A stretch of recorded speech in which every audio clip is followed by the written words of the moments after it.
আসসালামু আলাইকুম।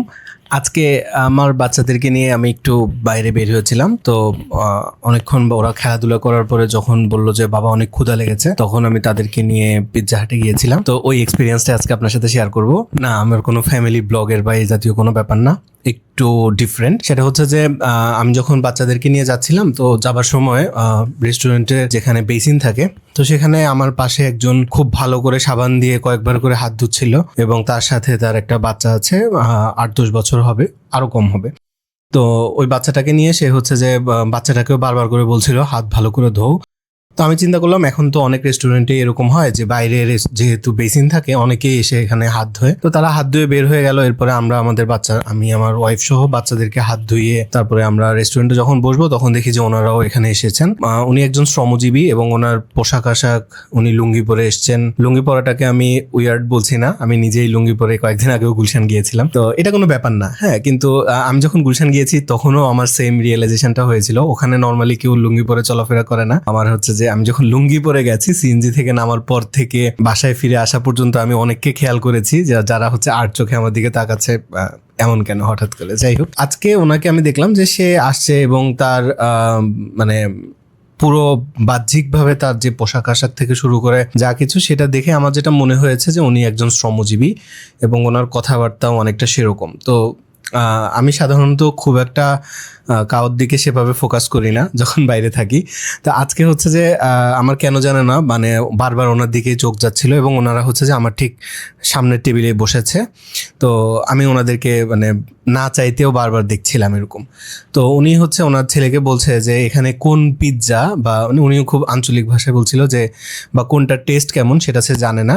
তো তার কাছে যেটা একটু ভালো মনে হয়েছে সে সেটাই অর্ডার করেছে এবং বাচ্চাটা কিছুই বলছে না আর কি। তো পিৎজাটা দেওয়ার পরে উনি চামচ দিয়ে খাওয়ার চেষ্টা করছিলেন এবং ওই সময় উনি হচ্ছে যে যখন একটু জোরে প্রেস করে, তখন হচ্ছে যে ওনার হাত থেকে চামচটা স্লিপ কেটে টেবিল থেকে পড়ে যায়।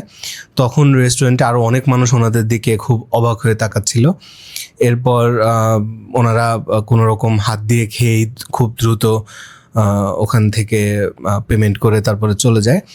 এবং ওই সময়টাতে আসলে ওনারা চলে আসার পরেও এখন রাত্রে প্রায় 1:30 বাজে, আমার ঘুম আসছে না, মানে মাথায় এই ব্যাপারগুলো খুব ঘুরছিল যে হিউম্যান সাইকোলজি, তারপরে হচ্ছে নিজের বাচ্চাকে একটু ভালো ফিল করানো, এই বিষয়গুলো অনেক সময় আমাদের অনেক কঠিন হয় বা আমরা অনেকভাবে এগুলো চিন্তা করতে পারি না। হয়তো বা ওনার একদিনের ইনকাম দিয়ে উনি এই খাবারটা পারচেস করতে পারতো না, হয়তো বা, আমি জানি না। এবং সঙ্গত কারণে আমি ওনার এটার জন্য ছবিও তুলিনি। কিন্তু মানে হয় না অনেক সময় যে তার নিজের মনে অনেক শখ থাকে, বাচ্চার ইচ্ছা পূরণ করার অনেক ইচ্ছা থাকে, কিন্তু সামর্থ্য নাই দেখে হয়তো বা অনেক সময় আমরা সেটা করতে পারি না। এ কারণে মানে আজকের এই ভিডিওটা বানানোর উদ্দেশ্য এটা যে আমাদের মধ্যে আমরা বেশিরভাগ মানুষজন এই যে রিয়েল যে মোমেন্টগুলো, এগুলোকে অনেক সময় গুরুত্ব দেই না। এবং আমি এটার জন্য ওনাকে অবশ্যই রেসপেক্ট করি। ওনার হয়তো সামর্থ্য নেই, উনি হয়তো কয়েকদিনের টাকা জমিয়ে ওনার বাচ্চাটাকে নিয়ে একদিন একটা ভালো রেস্টুরেন্টে খেতে এসছে। এই যে কয়েকদিনের জমানো টাকা বা বাচ্চাটাকে নিয়ে খাইয়ে নেওয়ার পরে আগামীকালকেই হয়তো তার আবার মনে হতে পারে যে আমার কাছে টাকা নেই, এই ফিলিংসগুলো হয়তো সে কোনো না কোনোভাবে কাভার করতে পারবে। কিন্তু এই যে বাচ্চাটাকে যে একটা ফিলিংস সে দিল এত কষ্ট করে, সেটার কিন্তু ভ্যালু বা সেটার কিন্তু কোনো প্রাইস হয় না, তাই না? আমরা আমাদের লাইফে আমরা এমন অনেক সময় হয়, আমার অনেক কাজ আছে এটা বলে আমরা আমাদের ফ্যামিলিকে আমরা সময় দিই না।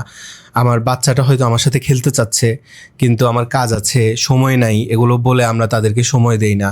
বা অনেক সময় হয় যে আমার বাচ্চাটা এখন হয়তো খুব অসুস্থ, সে চাচ্ছে যে তার বাবা বা তার মা তাকে একটু সময় দিক, কিন্তু আমার অফিস আছে, আমার কাজ আছে, এগুলো বলে বলে আমরা বারবার তাদেরকে সময় দিই না।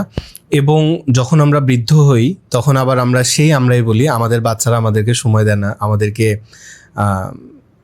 বৃদ্ধাশ্রমে পাঠিয়ে দিচ্ছে। তো আসলে দিন শেষে আমি জানি না আমার সাথে শেষ পর্যন্ত কি হবে, আমার বাচ্চারা আমাকে দেখবে কিনা বা কি হবে সেটা আমি জানি না। কিন্তু আমি যেটা বিশ্বাস করি সেটা হচ্ছে যে ম্যাক্সিমাম টাইমে আপনি আপনার বাচ্চার সাথে ঠিক যেরকম বিহেভ করেন বা আপনি আপনার বাবা মার সাথে ঠিক যেমন বিহেভ করেন, এগুলো বাচ্চারা দেখে, শেখে এবং সেটা থেকে সে তার লাইফেও সে ডিসিশানগুলো নেওয়ার সময় ওই ডিসিশানগুলোই নেয় যেটা সে দেখে।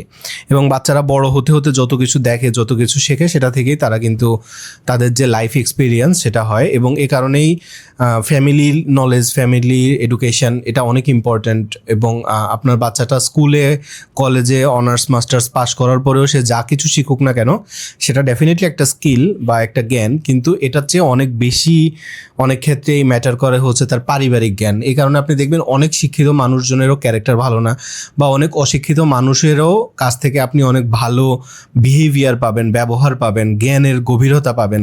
হয়তো সে এডুকেশন নিলেই বা আমাদের যে সিস্টেমেটিক এডুকেশন আছে সেখানে সে হয়তো অনেক বেশি দূর যায়নি। তো এই ভিডিওটা বানানোর উদ্দেশ্যটা হচ্ছে এটাই, যে আপনি আসলেই আপনার ফ্যামিলিকে কতটা সময় দিচ্ছেন, তাদের চাওয়াগুলোকে আপনি কতটুকু প্রায়োরিটি দিচ্ছেন। একটু কি চেষ্টা করতে পারেন না যে আপনার বাচ্চাদেরকে আরেকটু সময় দিতে, আপনার ফ্যামিলিকে আরেকটু সময় দিতে, ইভেন আপনার নিজেকে আপনি আরেকটু সময় দিতে? এবং আপনি কি আসলে সেটা দিচ্ছেন? এই প্রশ্নগুলো মাথায় খুব ঘুরছিল এবং এটার জন্য আসলে একটা নোটস বানানো। এবং জানি না এই ভিডিওটা আপনার কাছে কেমন লেগেছে, বা এই টাইপের রিয়েল থটস যখন মাথায় আসে সেগুলো শেয়ার করা উচিত কিনা। সবসময় তো আমাকে খালি web development, web design, programming এসব নিয়েই কথা বলতে শোনেন, কিন্তু এটার বাইরেও তো আমি একজন মানুষ, আরও অনেক কিছু বিভিন্ন সময় বলতে ইচ্ছা হয়। তো কেমন লাগছে এটাকে আমার আসলে এই টাইপের সিরিজকে আমার কন্টিনিউ করা উচিত কিনা কমেন্টে জানাবেন। আমার জন্য দোয়া করবেন, আল্লাহ আপনাকে সুস্থ এবং নিরাপদ রাখুক, এবং যতদিন বেঁচে থাকি আমার জন্য, পরিবারের জন্য, সমাজের জন্য, সবার জন্যই যাতে কিছু না কিছু করতে পারি, সেলফিশ একটা মানুষ হিসেবে যাতে না মরে যাই, এই দোয়াটা করবেন। আসসালামু আলাইকুম।